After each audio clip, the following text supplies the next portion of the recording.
বিষয়টা হচ্ছে স্বর্ণযুগের ভাণ্ডার এত বড়, এত বেশি যে যে কটা গান আজকে আমরা এখানে শুনতে পারছি সেটা মনে হয় কিছুই না, কিছুই না। তবুও যতটা সম্ভব চেষ্টা করা হলো যে যাতে দুটোর জায়গায় যদি তিনটে গান শোনা যায় অন্তত, হ্যাঁ, অন্তত মনটা একটু শান্তি পায়। কারণ ওই দিনের গানগুলো, সেই গানগুলো যেন আজও মনের মধ্যে একই রকমভাবে কিন্তু জায়গা করে রেখে দিয়েছে। মানে ওই গানগুলোকে কিন্তু কোনোভাবে সরানো যায় না, কেউ সরাতেও পারবে না আশা করি। আমরা কেন, আমাদের পরবর্তী প্রজন্ম যারা আসবে তারাও মনে হয় এই গানগুলো শুনেই মনে হয় তারা বড় হবে। তো বেশি সময় আমি সত্যি আর অপচয় করতে চাইছি না। আমি দিদির কাছে চলে যাব ছোট একটা কোনো কবিতা শোনার জন্য। দিদি, তুমি কি শোনাবে? টান টান একদম মুহূর্ত, এত সুন্দর সুন্দর গান, মানে আমি সব মানে কি বলবো, কিছু বলার ভাষা নেই। তার মধ্যেও বলতে চাই, যেহেতু বিষয়টা আবৃত্তি, দুর্গাপুজো, আমরা দুর্গাপুজোতে আমরা সবাই কিন্তু ভীষণভাবে আনন্দ করি। এই যে এত আড়ম্বর, কারণ মা এসেছেন, মা এসেছেন, আনন্দটা তো আমাদের সেই জন্যই। হ্যাঁ, এই যে এত আড়ম্বর, কিন্তু এই যে মাতৃ প্রতিমা তৈরি হচ্ছে, যারা তৈরি করছেন, আমরা কিন্তু তাদের কথা কেউ মনে রাখি না, কবিরা কিন্তু মনে রাখেন। তেমনই একটি কবিতা শোনাই। 40টা বৈশাখ আমি খরচ করেছি তোমাকে বানাবো বলে, 40টা বর্ষা আমি খরচ করেছি তোমার হাসির পিছনে থাকা হাসিটাকে ধরবো বলে, 40টা ফাল্গুন আমি খরচ করেছি তোমার গ্রীবার অহংকারকে চুম্বন করব বলে।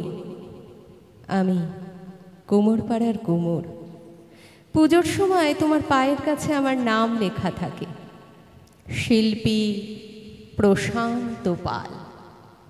আমি প্রশান্ত নই, আমি অশান্ত নই, আমি সর্বশান্ত হয়েছি তোমাকে বানাবো বলে।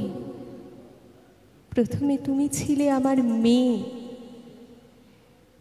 মাটির জাহ্নবী যখন ধীরে ধীরে হয়ে উঠল জাহ্নবী, বিজলির স্তনে যখন ধীরে ধীরে হয়ে উঠল পাথরের মতো শক্ত, সর্বভূতে সুসংস্থিতা, তোমার চোখ যখন হয়ে উঠল আমার মেয়ের চোখ, তখন আমি সব লোভ ভুলে গিয়ে হয়ে উঠলাম মেয়ের বাবা। তোমার পিঠ বানাতে বানাতে, মাটি দিতে দিতে আমি হয়ে উঠলাম তোমার গোপন প্রেমিক। মধ্যরাতে তোমার পিঠে খুব গোপন চুম্বন করে বলেছি, আমি তোমায় ছাড়বো না, আমি তোমায় কসবায় যেতে দেব না, আমি তোমায় আমেরিকায় যেতে দেব না, মাত্র ওই কটা ডলারে আমি তোমাকে ছেড়ে দিতে পারি না। তোমার চুল যখন হয়ে উঠল নৈঋতের কালো মেঘ, তোমার চোখ যখন হয়ে উঠল অবগাহন, তোমার ঠোঁট যখন হয়ে উঠল ভাষা, কোনো দিন আমি তোমাকে 10 হাত দিতে চাইনি, বাধ্য হয়ে দিয়েছি। কেননা আমাকে জ্বরের সময় তুমি জলপট্টি দিতে ওই দুটো হাতেই। তুমি আমার মা, আমার মাতৃরূপেণ সংস্থিতা।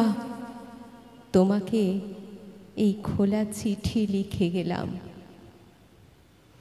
মাটি মাখাতে মাখাতে, নিজেকে গুলে মেশাতে মেশাতে তোমাকে বানাই। আমার এই আঙুলগুলো না থাকলে তুমিও থাকতে না। আমার 40টা ফাল্গুন, আমার 40টা বৈশাখ আমি খরচ করেছি দু চোখ ভরে একবার তোমায় দেখবো বলে। ওরা যখন এসে তোমাকে লরিতে তোলে তখন আমার বুক ফেটে যায়। কোন বাবা চায় তার মেয়েকে লরিতে তুলে দিতে? কোন প্রেমিক চায় তার পার্বতীকে লরিতে তুলে দিতে?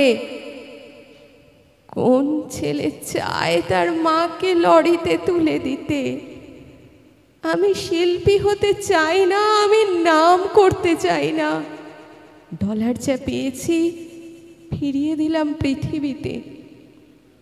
আমি তোমার নৈঋত্যের কালো মেঘ হয়ে থেকে গেলাম। ইতি প্রশান্ত।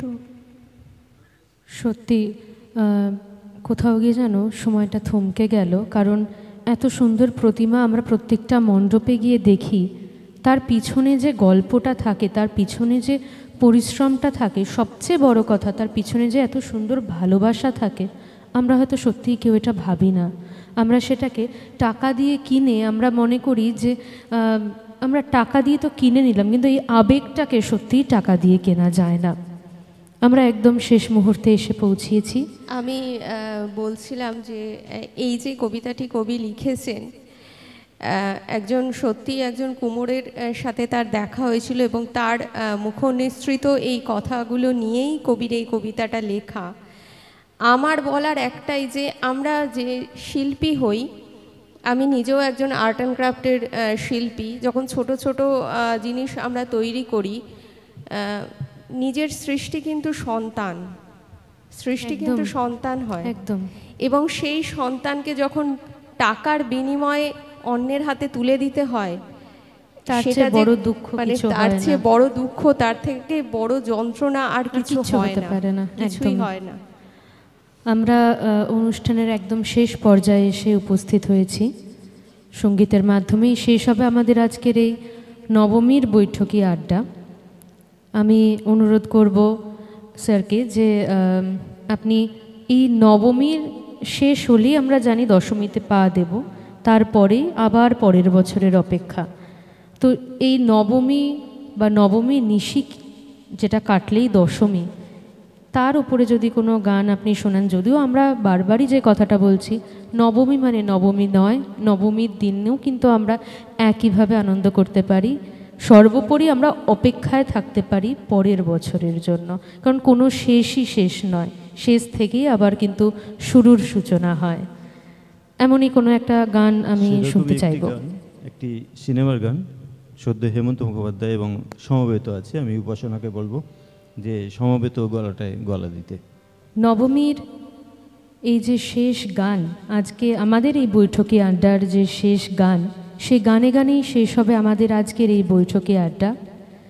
এখানে উপস্থিত আমাদের সকল দর্শকবৃন্দদের, যারা ক্যামেরার ওপারে রয়েছেন, আমাদের সঙ্গে এতটা সময় কাটালেন, তাদের অনেক ধন্যবাদ আমাদের সঙ্গে থাকার জন্য। আশা করি আজকের এই বৈঠকি আড্ডায় আপনাদেরও খুব ভালো লেগেছে। আমাদের তো ভালো লেগেছে, আপনাদেরও আশা করি খুব ভালো লেগেছে। গানে গানে শেষ হবে আজকের নবমীর এই বৈঠকি আড্ডা। আরও অন্যান্য বিভিন্ন অনুষ্ঠান দেখার জন্য অবশ্যই চোখ রাখবেন ওঙ্কার বাংলার পর্দায়। নবমী নিশিরে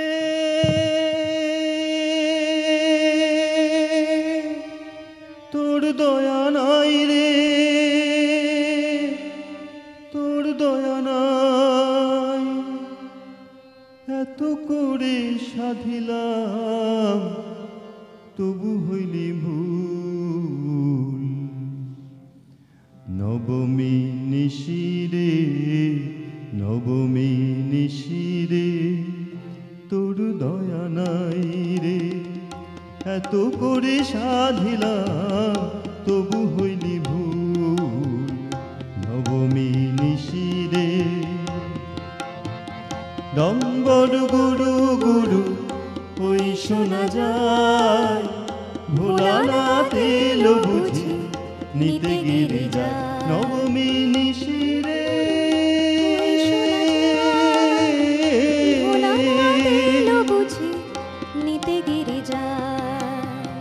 কি কহিব মনু ব্যথা সুধাই মহেশ্বরে, কি কহিব মনু ব্যথা সুধাই মহেশ্বরে। 3টি দিনের বেশি কোনা থাকে না তার ঘরে। উমা শশী উদয় হইয়া, উমা শশী উদয় হইয়া অস্ত যেতে চায়। ডম্বর গুরু গুরু ওই শোনা যায়, ভোলানাথ এলো বুঝি নিতে গিরে যায়। নবমী ওই শোনা যায় ভোলানাথ এলো বুঝি নিতে গিরিজায়। এমন সোনার প্রতিমা গো ভাসান হইবে জলে, এমন সোনার প্রতিমা গো ভাসান হইবে জলে। দুকুল কি মায়া কুল করে কৈলাসেতে চলে, হাসি দিয়া কান্না কত ঢাকি বিজয়া। ডম্বর গুরু গুরু ওই শোনা যায় ভোলানাথ এলো বুঝি নিতে গিরিজায়। নবমী নিশিরে ওই শোনা যায় ভোলানাথ এলো বুঝি নিতে গিরিজায়। মহামায়ার মহামায়ার লীলা বুঝি না গো, মহামায়ার মহামায়ার লীলা বুঝি না গো। শুধু বলি আর বছরে আবার এসো মা গো, শুধু বলি আর বছরে আবার এসো মা গো, শুধু বলি আর বছরে আবার এসো মা গো, শুধু বলি আর বছরে আবার এসো মা গো, শুধু বলি আর বছরে আবার এসো মা গো।